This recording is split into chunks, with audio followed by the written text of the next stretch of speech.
आपका स्वागत है। बढ़ते हैं कुछ खास खबरों की ओर। प्रधानमंत्री नरेंद्र मोदी ने कृषि संबंधी विधेयकों पर कहा है कि किसान ग्राहक के बीच के बिचौलियों से किसानों को बचाने के लिए ये विधेयक लाए जाने बहुत आवश्यक थे। उन्होंने आगे कहा, लेकिन कुछ लोगों को किसानों को मिल रहे नए अवसर पसंद नहीं आ रहे।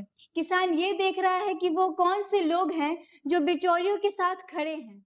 राष्ट्रपति रामनाथ कोविंद ने खाद्य प्रसंस्करण उद्योग मंत्री हरसिमरत कौर बादल का इस्तीफा स्वीकार कर लिया है और कृषि व किसान कल्याण मंत्री नरेंद्र सिंह तोमर को खाद्य प्रसंस्करण उद्योग मंत्रालय का अतिरिक्त प्रभार सौंपा है। बीजेपी के सहयोगी दल शिरोमणि अकाली दल की नेता हरसिमरत ने किसान विरोधी अध्यादेशों पर व कानून के विरोध में मंत्री पद से इस्तीफा दिया था। प्रधानमंत्री नरेंद्र मोदी ने लोकसभा में कृषि सुधार विधेयकों के पारित होने के बाद ट्वीट किया, किसानों को भ्रमित करने में बहुत सारी शक्तियां लगी हुई हैं। मैं अपने किसान भाइयों और बहनों को आश्वस्त करता हूं कि एमएसपी और सरकारी खरीद की व्यवस्था बनी रहेगी। पीएम ने लिखा, ये विधेयक वास्तव में किसानों को बिचौलियों से मुक्त करेंगे। लोकसभा में विपक्ष और शिरोमणि अकाली दल के विरोध के बीच कृषक उपज व्यापार और वाणिज्य विधेयक और कृषक कीमती आश्वासन एवं कृषि सेवा पर करार विधेयक पारित हो गए हैं। दरअसल सरकार मौजूदा मॉनसून सत्र में 3 कृषि संबंधी विधेयक लाई थी, जिसमें से एक आवश्यक वस्तु विधेयक मंगलवार को पारित हुआ था। कृषि बलों के विरोध में पंजाब की किसान मजदूर संघर्ष कमेटी 24 से 26 सितंबर तक रेल रोको आंदोलन करेगी। अन्य किसान संगठनों ने भी 25 सितंबर को बंद बुलाया है। गौरतलब है, लोकसभा में गुरुवार को कृषि से जुड़े 2 विधेयक पास हुए, जिनके विरोध में शिरोमणि अकाली दल की हरसिमरत कौर ने केंद्रीय मंत्री के पद से इस्तीफा दे दिया। गुरुवार को अपने 70वें जन्मदिन के अवसर पर प्रधानमंत्री नरेंद्र मोदी ने ट्वीट किया, कई लोगों ने मुझसे पूछा है कि मुझे जन्मदिन के तोहफे में क्या चाहिए।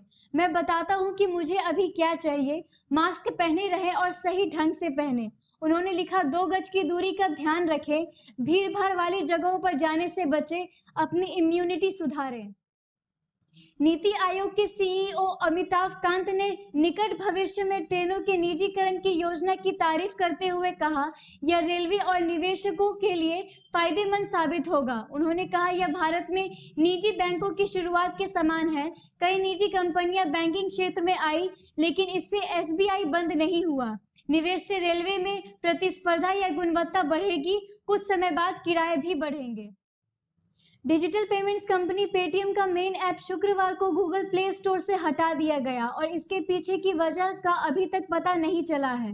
पेटीएम के अन्य ऐप्स जैसे Paytm for business, Paytm mall और पेटीएम मनी अब भी प्ले स्टोर पर हैं। कई यूजर्स ने ट्विटर पर ऐप को हटाने जाने की वजह पूछी है। एक विशेष सीबीआई अदालत ने 2002 में राजस्थान में सरकार संचालित होटल बिक्री केस में कथित भ्रष्टाचार व धोखाधड़ी को लेकर पूर्व केंद्रीय मंत्री अरुण शौरी, पूर्व नौकरशाह प्रदीप बैजल और अन्य 3 के खिलाफ मामला दर्ज कराने का आदेश दिया है। दरअसल लक्ष्मी विलास पैलेस होटल के कथित तौर पर 244 करोड़ के घाटे में बेचा गया था।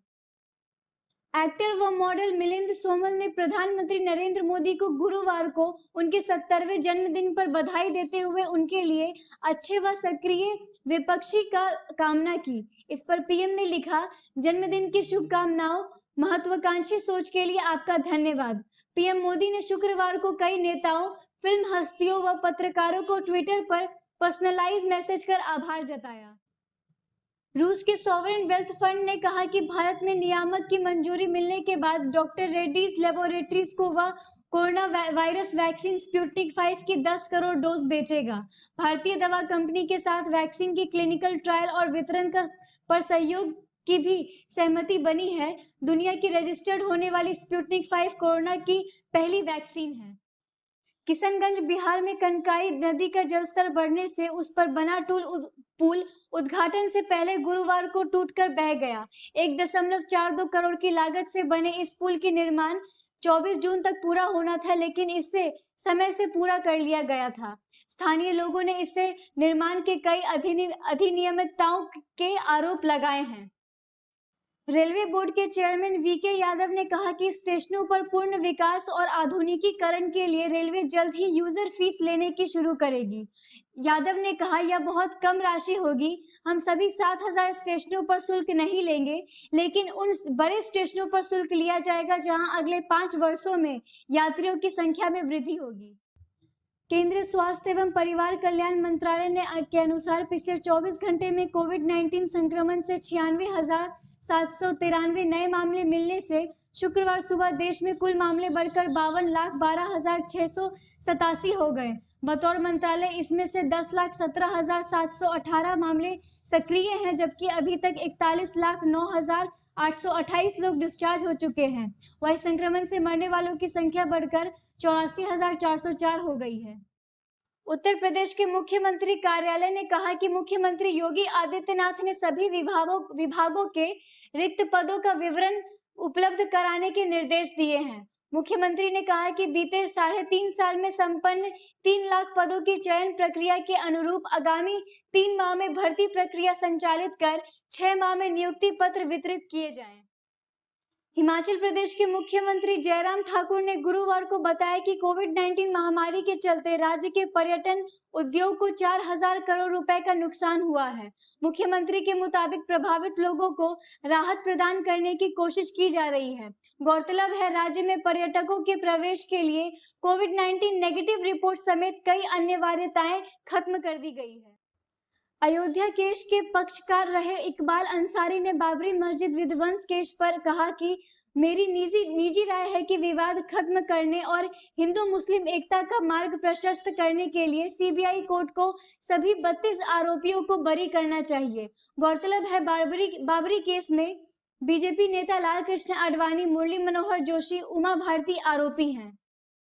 स्वास्थ्य मंत्री हर्षवर्धन ने कहा कि केंद्र सरकार का लक्ष्य कोविड-19 से होने वाली मौतों की दर मौजूदा 1.64% से 1% के नीचे लाने का है। उन्होंने कहा कि वर्तमान में भारत की मृत्यु दर दुनिया की सबसे कम है, जबकि भारत में कोविड-19 मरीजों का रिकवरी रेट 78 से 79% है, जो दुनिया में सर्वाधिक में से एक है।